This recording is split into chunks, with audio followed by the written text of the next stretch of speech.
아침 햇살이 부엌 창문을 비집고 들어왔다. 평화로운 커피 향이 감도는 집안. 영철의 마음은 짓눌려 있었다. 65세, 평생을 성실한 가장으로 살아왔다고 믿었지만 며칠 전 그의 손에 쥐어있던 작은 종이 한 장이 모든 것을 무너뜨렸다.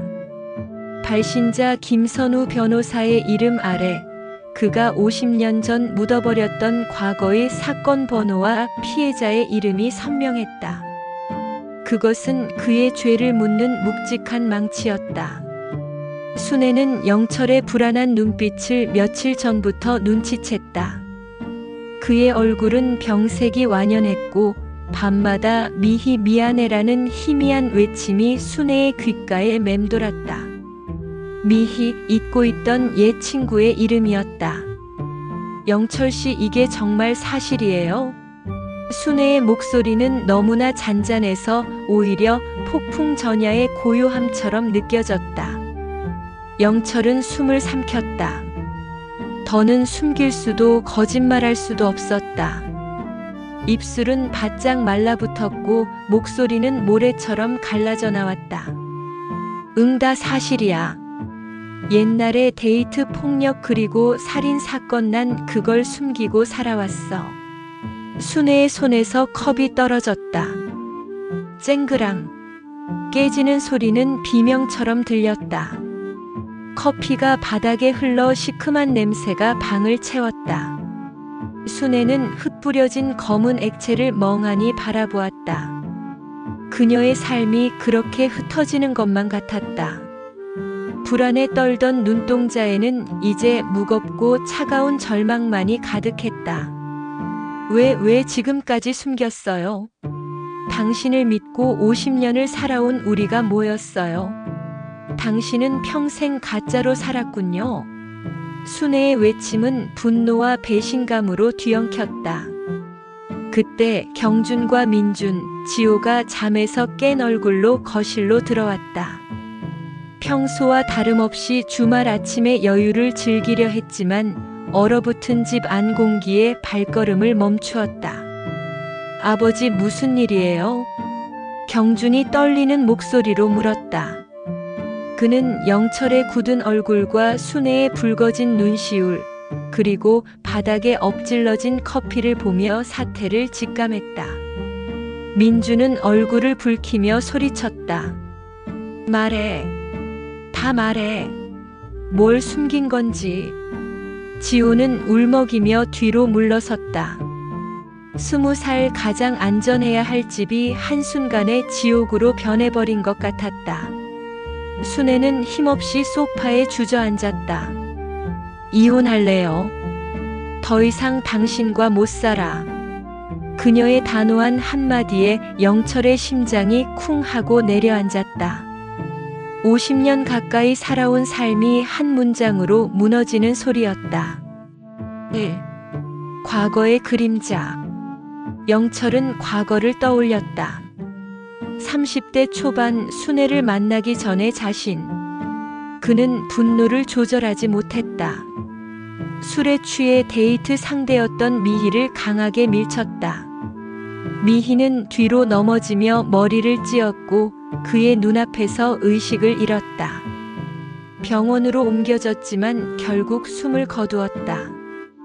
경찰 조사를 받았지만 증거 불충분으로 풀려났다. 세상은 그에게 무죄를 선고했지만 그의 영혼은 유죄였다. 그는 그때의 죄책감과 공포를 평생 숨기고 살아왔다. 그때 내가 정말 사람을 죽였어 하지만 아무도 몰라. 영철은 속삭였다. 순애는 칼날처럼 날카로운 시선을 던졌다. 평생 거짓말만 했군요. 나랑 가족까지 속였어요. 당신의 삶은 전부 가짜였던 거예요? 경주는 믿기지 않는다는 듯 아버지를 바라보았다. 이게 진짜예요? 왜 이제야 말하는 거예요? 우리 가족은 아버지의 범죄를 숨기기 위한 도구였나요? 그의 목소리에는 깊은 상처가 배어 있었다. 민주는 욕지거리를 내뱉었다. 아버지 같은 놈을 왜 이렇게 오랫동안 믿었어? 그는 분노에 찬 소리를 지르며 방으로 들어가 문을 쾅 닫았다. 지호는 울면서 중얼거렸다. 이제 우리 가족은 어떻게 되는 거야? 이 가족의 붕괴. 순애는 결정을 내렸다. 당신과 더 이상 살 수 없어. 오늘부로 이혼 소송 준비할 거예요. 경준, 민준, 지호, 이제 우리 넷이 살아야 해. 영철은 몸이 굳었다. 어떤 변명도 소용없었다.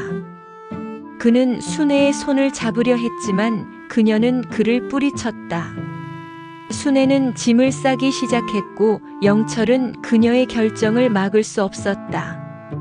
그녀는 뒤도 돌아보지 않고 아이들을 데리고 집을 나섰다. 텅 빈 거실에는 깨진 컵 조각과 씁쓸한 커피 냄새만 남아 있었다. 3. 파국적 결말. 그 사건은 이웃과 친구들에게도 충격이었다.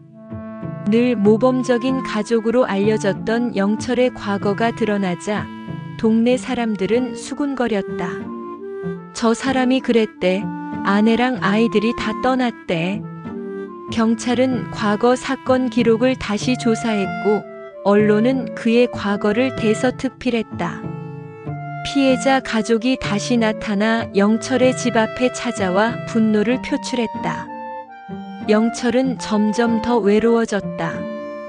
평생을 함께한 아내와 아이들이 떠나고 남은 것은 과거의 그림자와 사회적 낙인뿐이었다.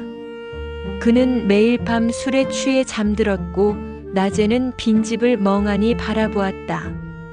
가족의 웃음소리가 사라진 집은 텅 비어 있었고 그의 마음은 그 집만큼이나 공허했다. 몇 달 후 순애는 이혼 소송을 진행하며 새 삶을 시작했다. 아이들은 어머니와 함께 새로운 집으로 이사했다. 그들은 영철에게 한 번도 연락하지 않았다. 영철은 빈집에서 홀로 살아가며 과거의 죄와 가족의 상실 속에서 깊은 후회와 고통에 빠졌다. 어느 날 아침 영철은 거실에 앉아 빛바랜 가족 사진을 바라보았다. 사진 속에 그는 웃고 있었고 순애와 아이들은 행복한 표정을 짓고 있었다. 그는 사진을 보며 조용히 중얼거렸다. 그때 내가 정말 너희를 사랑했었는데 그의 목소리는 텅 빈 공기 속으로 사라졌다. 영철은 결국 가족도 사랑도 인간다운 삶도 모두 잃고 자신의 어둠 속에서 평생을 보내야 했다.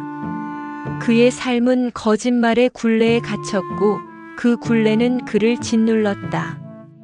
과거의 그림자는 그의 숨통을 조여왔고 그는 더 이상 숨 쉴 수 없었다. 그의 삶은 파국으로 치달았다. 그의 남은 삶은 후회와 고통의 연속이었으며 그의 비극은 그가 저지른 한순간의 잘못에서 시작된 영원한 형벌이었다.